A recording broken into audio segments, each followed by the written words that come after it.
Hello everyone and welcome back to our channel. In today's tutorial, I'll show you how to remove the password protection from your Shopify store so customers can access it freely. So let's get started. Now the first thing to do is to access your Shopify account. And to do so, just go to your web browser and type in the search bar shopify.com. Now after the website appears, log in using your account credentials. As you can see, I'm already logged in because my credentials are saved. Now in the Shopify, go to online store, right in the left hand sidebar here, and select preferences here. Now scroll down to password protection section.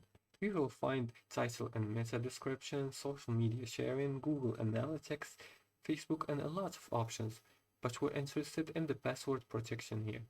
Now, it's important to know that Shopify doesn't let you remove the restriction access to visitors with password unless you pick a plan.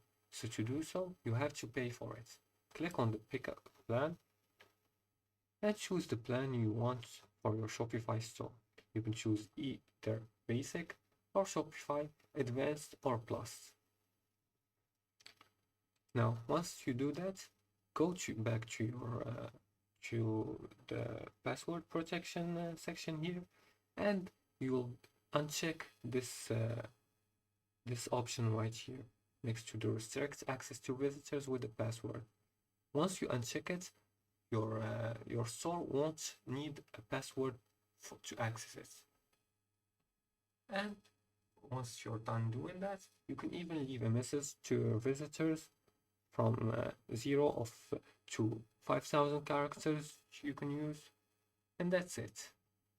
Your store, you can save once you done the changes. You can click on save here, right in the bottom right, and you save your modifications.